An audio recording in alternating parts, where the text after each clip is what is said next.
Welcome everyone. According to my time, it's 5:40, so let's get started.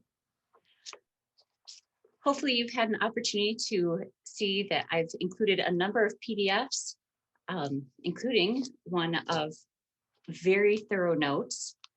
Just so you know, as I head into our PowerPoint in a moment, my philosophy is that the PowerPoint is more of a bullet points approach. It is not the complete notes. So if you are looking for the step-by-step instructions, they are all there in the PDF labeled Authentic Voices Official Notes. Before I officially introduce myself, let me just remind you that if you are interested in getting sketches for this, then you need to put your name into the chat. And beyond that, I think we're pretty much ready to go. Thank you to Linda Dornbus, who's here with us to help me since my district has been using WebEx this whole school year. And although I did use Zoom some last spring, it's been a while, and I just couldn't imagine myself at some point here accidentally doing something like I would in WebEx and having it not work in Zoom. So thank you, Linda, for being willing to basically be my buddy, my Zoom buddy. Without any more details of that nature, let me just go ahead and introduce myself. My name is Vicki Lynn Withrow, and I currently teach in Warren Consolidated Schools. I am a music teacher, and I'm sure some of you may be wondering, why is a music teacher attending a social studies conference? Well, my particular program is really focused on the social studies. Our title technically is Middle School Visual and Performing Arts. And it is true that we are a feeder program for a high school program that focuses primarily on theater, a number of different forms of theater, everything from Shakespeareanites to musical theater. But with us, our stated purpose when our district decided to initiate this program was to use the power of the arts to help students to delve deep into social studies concepts and skills. And we found over time that this has been a wonderful opportunity for students to learn holistically. I had asked our school counselor for some statistics. At one point pre-pandemic, we were having a good 97%, I think, was the last number I heard, of our students acing the different state test for social studies for the 8th grade test.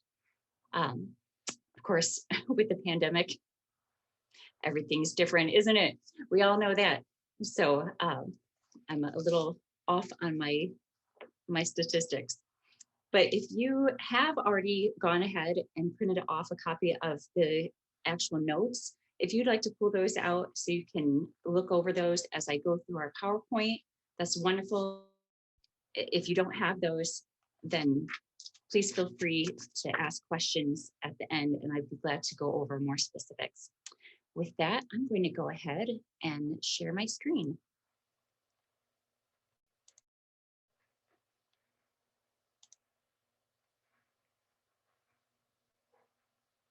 Everyone able to see this?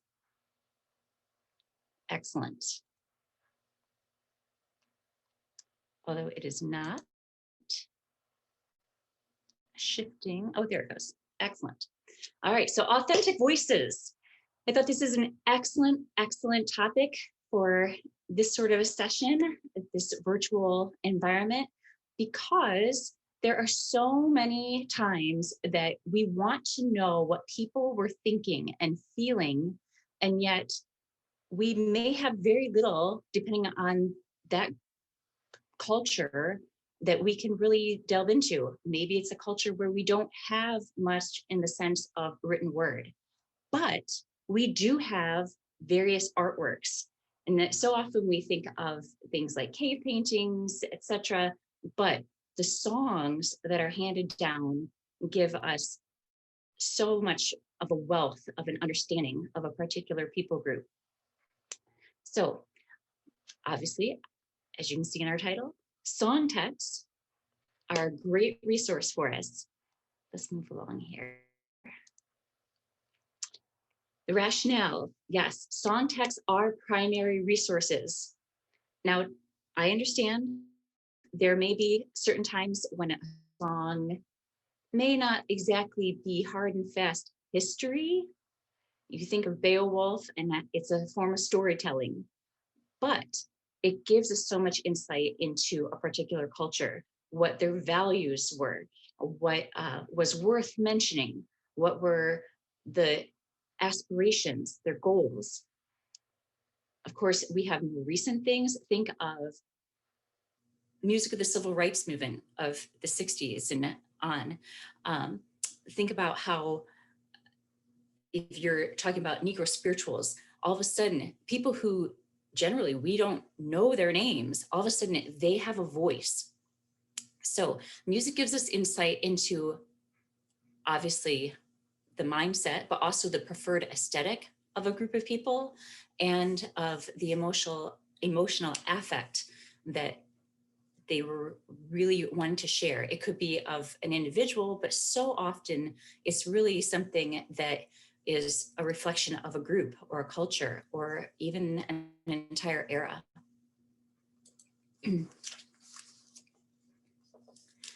Yes, here we have the big question. So you're not a music teacher, and maybe you really don't feel you have much experience with music beyond turning on a radio. That's all right. You can still do this in your classroom. In fact, I would encourage you to use music basically just about every day of your class. Now, I'm sharing the screen and I forgot I was going to ask at first to get a raise of hands of who's a secondary teacher, who's an elementary teacher.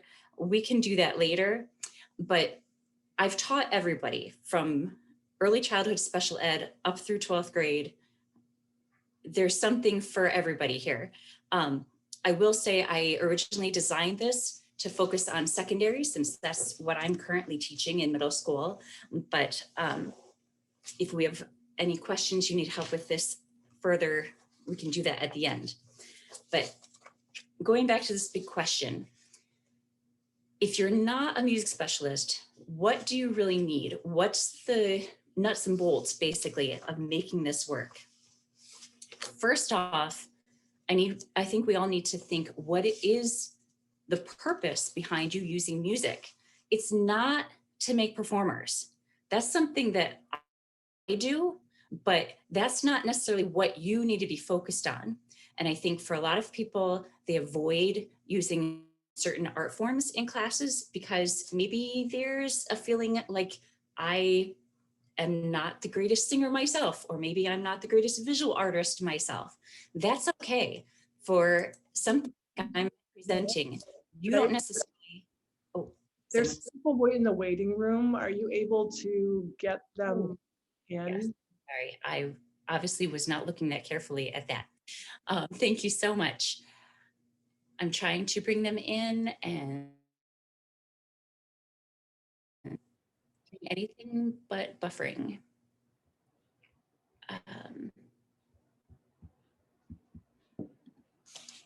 Maybe if I stop sharing for a moment, I apologize.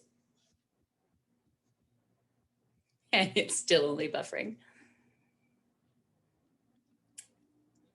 Well, I will continue to talk while I wait for this to change so that hopefully I can bring these new people in.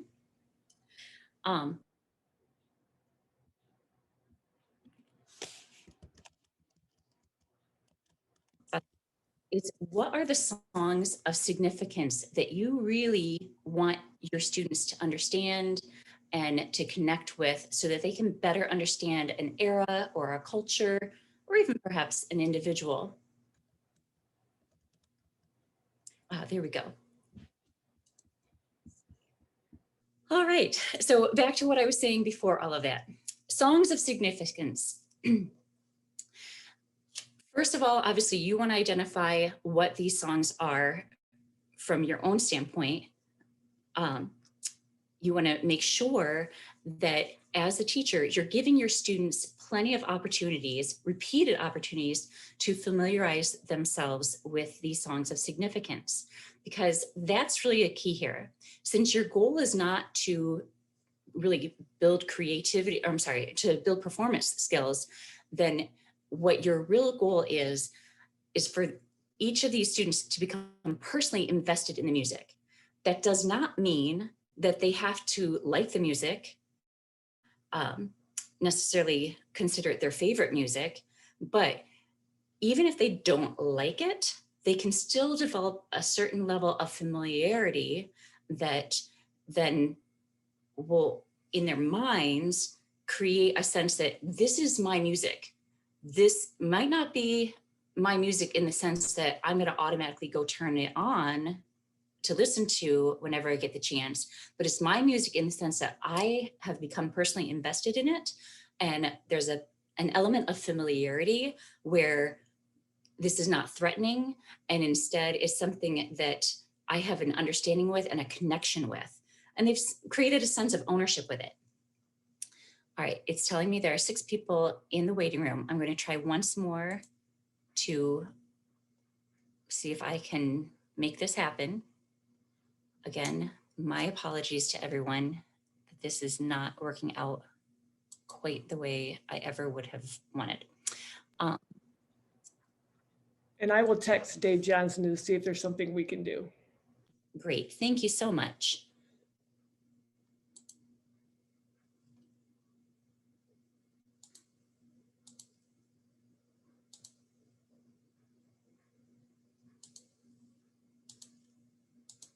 Okay.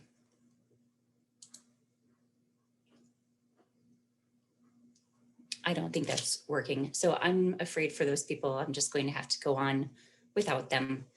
Again, my apologies to them and all of you. Coming back here now, at least, no, it still will not let me share my screen.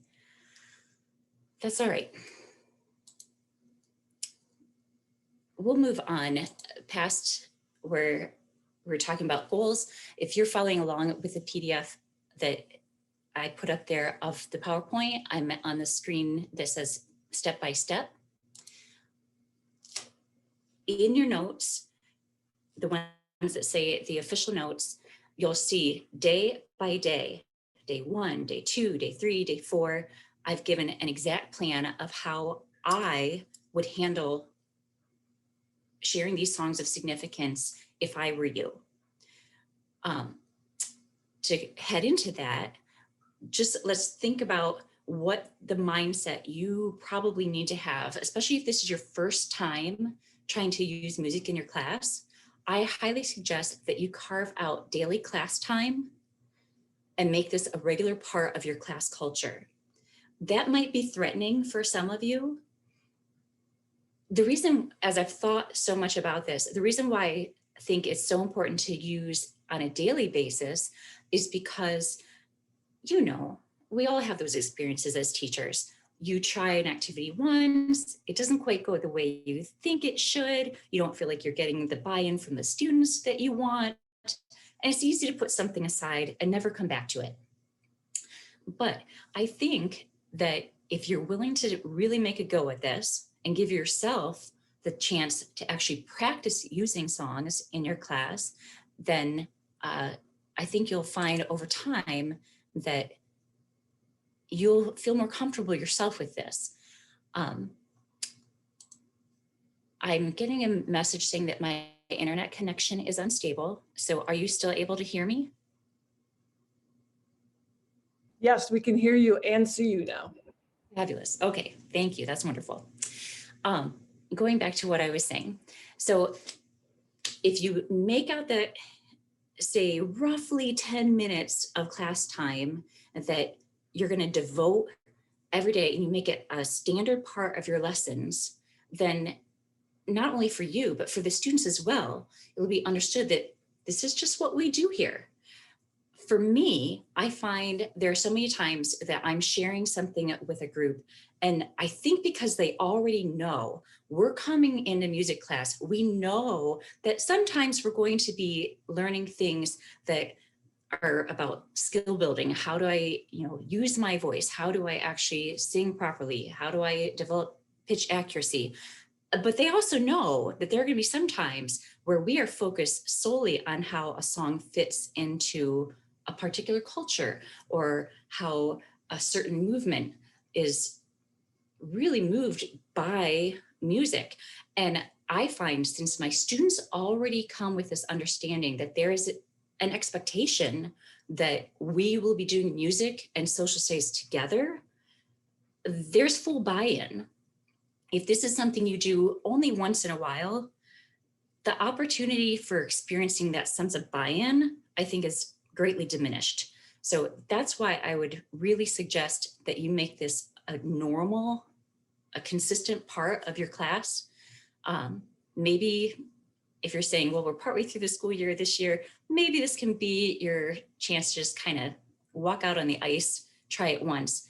But definitely for next year, think, okay, this is something I've gotten my feet wet a little. Now we're going to do this regularly. The great thing too, right now, at this time in our history, is that with things like the internet, you can access all sorts of quality recordings. So if you feel that you personally are not the most skilled musician, you don't have to be. And you don't even have to buy all sorts of things. There's so many things out there just on YouTube that are real decent recordings. We'll talk later about different resources, but you don't have to break the bank to really share some great recordings, even authentic original recordings. The question about music notation, should I use it, should I not? In this kind of an environment, I would say, don't worry about it. You might want to use it occasionally, but what students will need for this approach is lyrics. That's the key. You want students to really focus in on the lyrics. What's going on up here? What are they hearing? What are they understanding? So making sure that students have an opportunity to read the lyrics and not just hear them, I think is very key. And of course, the whole reason for doing this in the first place is, oh, I've been signed out. Okay. It could be that Dave is trying to get in to see if he can help. Okay. Well, then I am going to close We this. can still hear you, so if you want to just keep going. Sounds great. Thank you so much. Yes, the whole reason why we're doing this is because these songs are significant. It's all about the why, identifying why this song matters. Why should your students share in this? Why do we want this to become valuable to them? If you can identify that, you've won half the battle. Last couple of things that you need to think about before starting on this path. Need to know what kind of vocabulary your students will have to understand that is perhaps unique to the song, because that's a key thing. So often songs reflect what's going on at a very particular time in history. And if you don't understand the slang, or perhaps it's not even slang, perhaps it's just word usage that is standard English, but it was standard English maybe in the 1700s and it's not standard English now, then there's a lot of explaining that might need to happen. And finally, think about an assessment plan. You might not even want to assess some of these songs. You might just want to share them, and that's fine. I don't assess every song that we work on, but there may be times where you really want to use a song as part of an assessment tool. Maybe you want to do quizzes on vocabulary. Maybe you want to do quizzes on how students understand that that song was significant to an era. These are just things that you need to think about beforehand to figure out the answer to that question of why. Why does this song matter? And why should you take out some of your precious instructional time to share this with your students? All right, so now we get to some of the nitty gritty. First off, I know I've said it, you want to make this a consistent part of your daily class time. But for each individual song that you may choose to work on with your students, you want to, in my understanding, have at least 3 class periods where they're sharing this with them. And there's a reason why. Basically, there's a musical rule of thumb as far as how long it takes for an individual to really open up to a song. In the first 3 exposures to a new song, you have a lot of this, I don't know about this song thing going on. This is new, this is novel. It might be interesting that first time, it might be threatening the first time. It takes people a little bit of time to really open up to a song. So usually you need at least 3 exposures to a new song to start moving beyond that sense of new and novel, and to have a listener start opening up to it, and at least to consider that this could be my kind of music. Now, oftentimes in those first exposures, people are just listening. It's a very passive kind of an experience. Occasionally there may be more active interactions, but most often you're talking about just listening. After 7 exposures, though, to that same song, people start identifying with the music. They start subconsciously thinking of this as my music. People are going to start having emotional experiences that they associate with this music. They're going to start connecting it to what I consider their personal repertoire. Not necessarily a performance repertoire, but a sense of, hey, this is a song that I'm familiar with. I know what to expect here. This is something I'm comfortable with. Again, this could be something that people are just listening to. It could be something, though, that they're singing along with, that they're playing along with on instruments, that they're dancing with. So the engagement may be a little more, not intense, but a little more active through this point. Now, beyond 7 exposures, that's where a lot of listeners really solidify their sense of connectedness to a song. They might sense that they've connected to this music just individually, but so often when you get past 7 exposures, people start connecting as a community to a particular song. I know as a class, you probably are wanting to form a sense of community amongst your students. And so using music like this can help you to create that safe place for your students as they're trying to work through very, very difficult concepts and maybe even current event experiences that without that sense of safety, they may be perhaps shying away from and not willing to share their own observations or their own feelings about things that are happening. I mean, January 6th this year, wow, wasn't that an incredible time to have to be teaching about the Star Spangled Banner for me and about the first time that someone stormed the Capitol, and then to make connections based on that.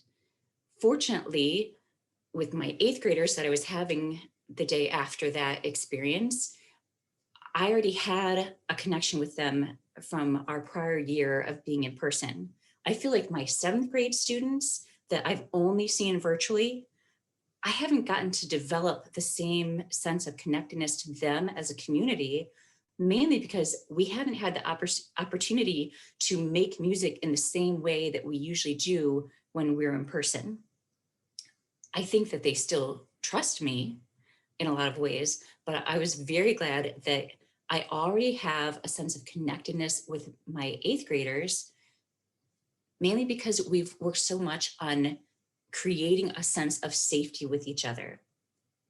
And so it was a little bit, well, I don't think I would say easy to share some of those lessons, but I definitely felt like we were able to connect and work through such a traumatic experience together in a way that I don't know if I could have done it just the day after with my 7th graders, the way I could with my 8th graders. So creating that sense of connectedness to a song and then to a community is so incredibly important. Now, I know that the phrase says familiarity breeds contempt, but with music, remember, it's just the opposite. Familiarity generally breeds acceptance. Like I said, though, it doesn't necessarily mean that the listener likes the song, just that they're okay with it. And that's all we really need right now. All right, here we are at the day-by-day plan. Again, this is detailed by specific days in the Authentic Voices official notes.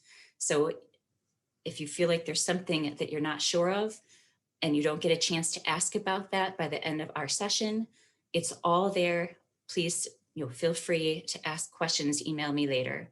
But you can go back to that. So, if you think 3 months road, I'm planning this lesson and I can't remember, should all be there for you.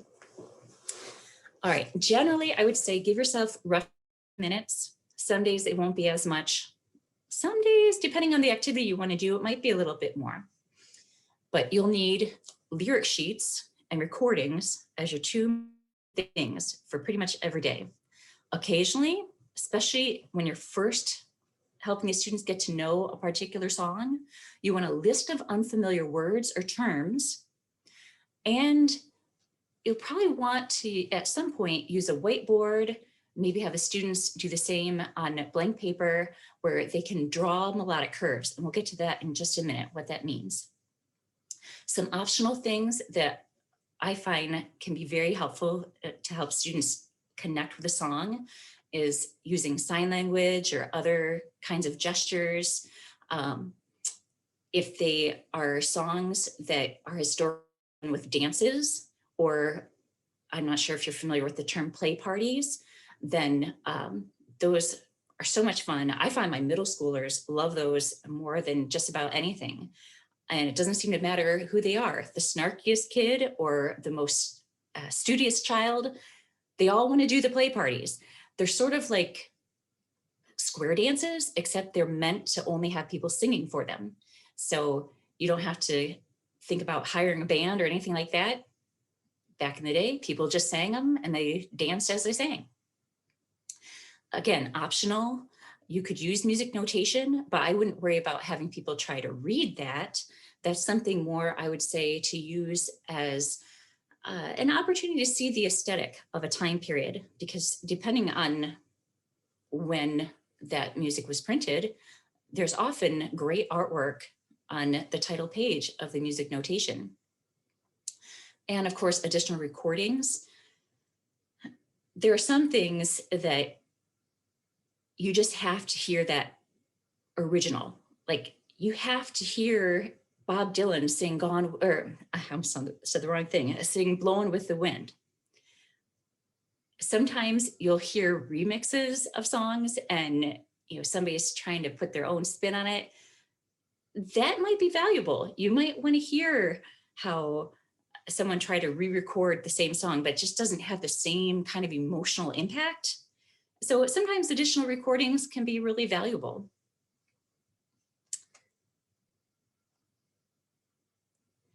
All right. Here we're looking at the day-by-day plan. Days 1 through 4 are really your introductory days. You're focusing on introducing the students to these songs of significance. Now, they are going to need to be relatively passive throughout this first set of days. They're pretty much just listening to the songs. Their main focus of concentration is on whatever vocabulary is unfamiliar to them. And really the only musical element is that you'll probably want to start by day 4 speaking the rhythm of the lyrics in what we call chant. So you don't have to have any kind of pitch experience. If you feel like I'm a terrible singer, you can still do this. If you know what's the basic rhythm, go for it. Now with a song like We Shall Overcome, that's very drawn out, speaking it in rhythm might not be the best choice. For other songs that are moving along, definitely speaking out the rhythm. It's a great way to help people to start getting the idea of how's the music going to flow.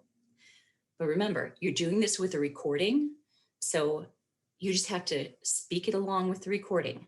Don't feel like you have to go right into singing it. Days 5 through 7, you want to deepen that interaction with the song of significance and start having the kids get a little more actively engaged.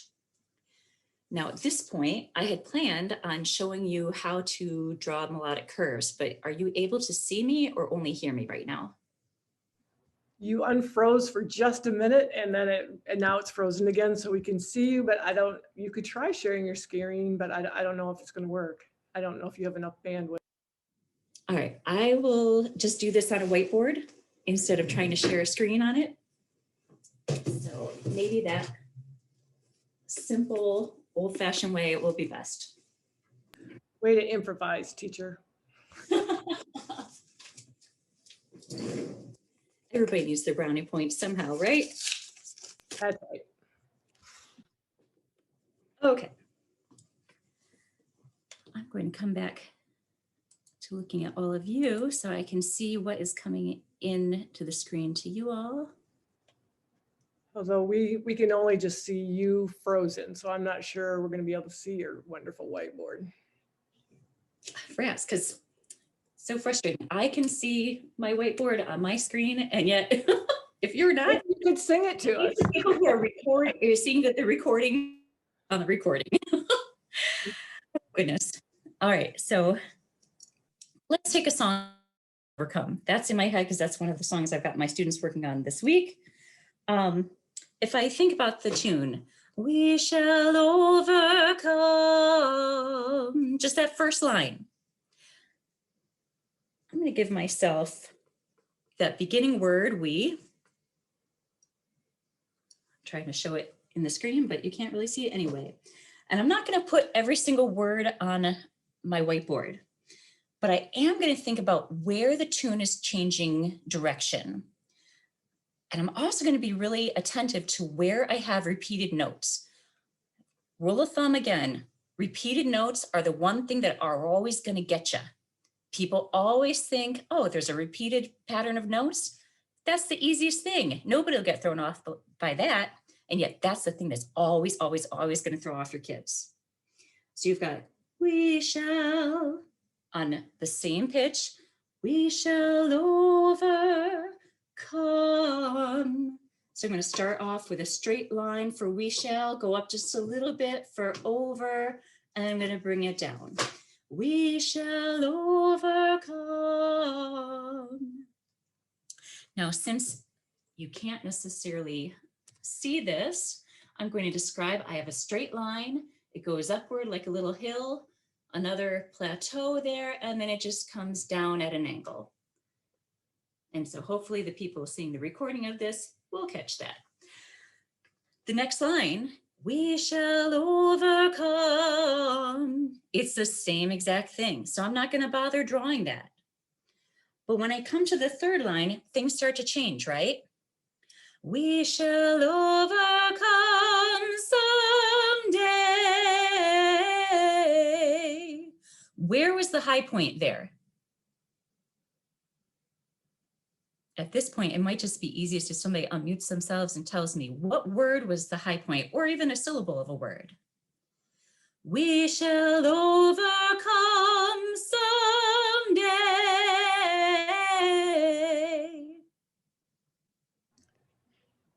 Day. Good guess. That's At really the really word close. some. Some. Yeah, some is actually the high point of that line, isn't it? So that's really, really key. All building up to that.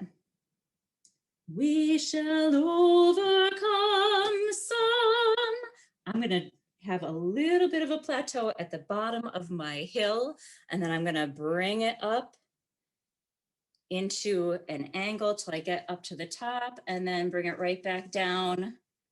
And I'm down. We shall at the bottom. Since again, I've got repeated notes. And when I get to the climax there, I'm going to write some. So everyone knows that's the top of the hill. That's the top of my pitch. And then everything else is downhill from there, literally. If you can see this in the screen, excellent. If not, it'll be on the recording. And the same thing as you go by line. Oh, deep in my heart. I know some people say here in my heart. Sometimes I change it to deep. Here in my heart, I do believe. If you're at home trying this, how would you draw that out? Just think for yourself, even if you can't see me do it right here, what's the direction of the pitch going? It's falling on that part. Here in my heart. It's basically a straight line down. Oops, things just moved up a little tiny bit. Now I've got a little change in direction. I do believe. So this great little zigzag. You're not using any kind of music notation at all, but by a simple set of line drawings, you're helping your students to understand, oh, this is what's really happening in with a pitch. And for some of your students, they won't even need that necessarily. They'll be already attuned to the music, but there are other students that they will need that, or at least they'll need that identification with the concept of the words or syllables and that change of direction. So that's a super simple way that you can basically teach your students about the pitch aspect of a song, even if you don't read music, they don't read music, whatever. They don't have to read music. They can just use that melodic curve. If you have a song that has multiple sections to it, like maybe a verse chorus, or even a verse chorus, bridge, chorus tag, or something like that, take some time just to talk through how the pattern goes. If it's a short enough song, they'll catch on to it really, really fast. But still, just making sure you take a moment to listen for that. Maybe one day you only want to focus on the verse. Maybe you just want to focus on the chorus one day to go over that melodic curve so that you're not taking up a whole lot of your class time in one individual day. I would totally suggest to do that.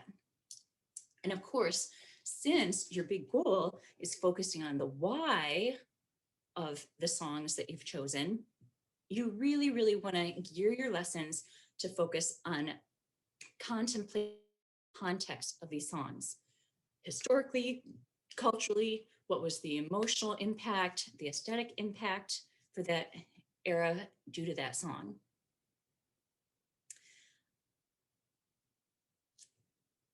Quick reminder, the minimum days that I would suggest to work on any one particular song of significance is 7 days, just like we mentioned before with the rule of thumb.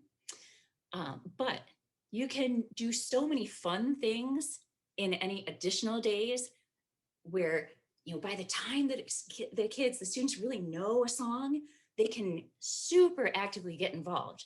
This is the time to do fun things like learning the dance that's associated with a song, or the play party, or whatever other kind of gestures or movements that go along. This is a time that I would bring in period printings, or maybe the music notation itself, so that kids can see maybe how, oh, if I follow the notes of the dots, or the dots of the notes, then it kind of looks like that melodic curve that we've worked on. Oh, I can kind of see that. But that, again, if you're not comfortable with notation yourself, don't worry about it. What's cool is looking at the actual artwork that you see in so many period printings, or even if there's not full-on artwork, just to see how the print was set. Sometimes that is a really unique and interesting aspect of period printings. Using additional recordings can be great. I know I've mentioned this before, how you can make comparisons of different performers. Another great thing is once the kids are really used to singing a song, or maybe they aren't singing aloud in class, but they're used to hearing a song, have them listen to it in an instrumental version and see if they can still follow along. Some of your students will have no problem with that. Others might struggle, but it's a great challenge. Of course, anything that's a folk song, there will be so many different variants for some of these. That's always great to bring in variants and talk about oral tradition. Also, when you have songs like the Star Spangled Banner, or like today, I was making up some materials to use in the future with students about America, my country 'tis of thee, that there are so many different versions of these songs. You have the original of the Anacreontic song that you can play for students for the Star Spangled Banner. Um, how many different versions are there in the world of that tune that we consider my country 'tis of thee, sweet land of liberty? Whether it's something that is God Save the King, or God Save the Queen, or maybe even versions that you can find in the Library of Congress of how it was sung to honor George Washington for his first inauguration, or the version that was most likely sung by Lewis and Clark on their adventures. So many great chances, even if you can't get the actual song in a recorded form, to see lyrics like that and have kids think and try to figure out how would that work and why are these different? Why did somebody decide that we need to make new lyrics?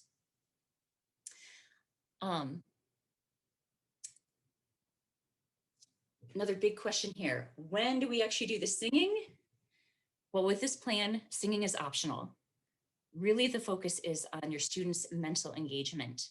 And mental engagement with what? With the text. It's always about coming back to the text. Now, my personal philosophy on student singing in school is you always want to encourage, but you never want to pressure. Even in my program, where students are supposedly coming in because they want to perform, we have a variety of art forms. We have we have a teacher who specializes in visual art, one in dance, one in theater, and of course myself in music.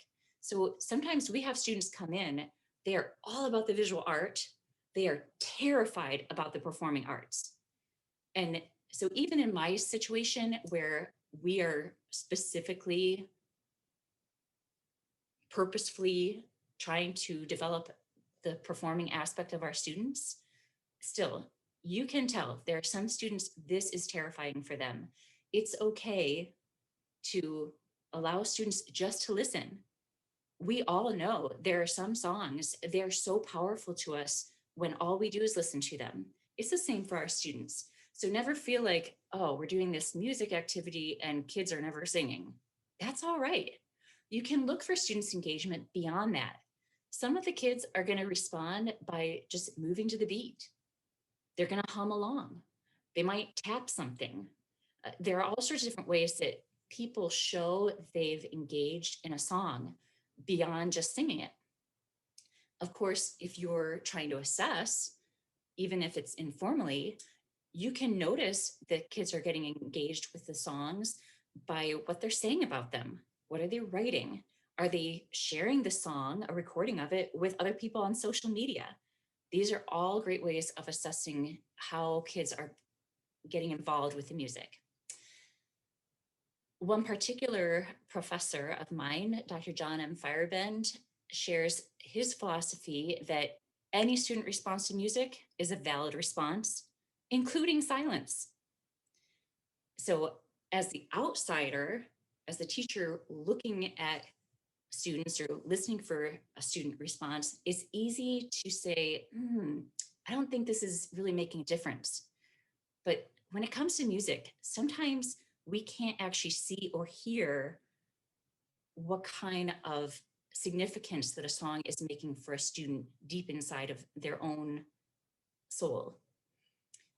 And last but not least, never use singing as a punishment. You hear things like this all the time. Well, if you don't do yada, yada, yada, then I'm going to make you sing in front of the class. Please don't ever do that to a child, whether they're the snarkiest kid you've ever met or, you just are at your wit's end. Please don't use singing as a punishment. You want to create a sense of safety in your classroom. And unfortunately, doing something like that would destroy that. I've added a PDF to the whole list of PDFs that I've given you attached to this session that is recommendations for music educators in this time of pandemic. I don't know how many of you are doing things in person or completely virtually, but there are certain concerns. The term aerosols is my least favorite word this year. So please take a look. Honestly, in this environment of pandemic, then not having students sing and just encouraging them to either hum or, just listen along. uh, That's probably one of the best choices at this point. Now I realize we are running very short on time, partly due to our technical difficulties there. So let me just wrap things up here. If you are still feeling a little overwhelmed, but this has piqued your interest and you're willing to take a little bit of a maybe not a plunge, but to stick a toe in the water, then I would suggest trying to some of the music teachers in your area, but there can be pros and cons with that. So let me just say, the pros are that obviously music teachers are going to be fluent in the language of music. They're going to have tons of resources. They're going to have probably tons of experience as well. But there are some cons. Obviously, there are logistical and scheduling issues. We all face that all the time, I realize. But there can be some philosophical concerns. I find people who've come from an elementary background, elementary music teaching background, may be more open to collaborating with other teachers. And secondary teachers who are in programs that are focused on performance may be less inclined to collaborate. And a lot of that may simply be because they have so many demands on their time to constantly crank out that next performance. A couple of different training approaches that I think really leave an openness toward collaboration would be Kodály, which people who have a Kodály training, they have a wealth of understanding of folk song material and how it can be used in the classroom. People who are trained in the Orff Schulwerk approach also are going to probably be more inclined to collaborate with you.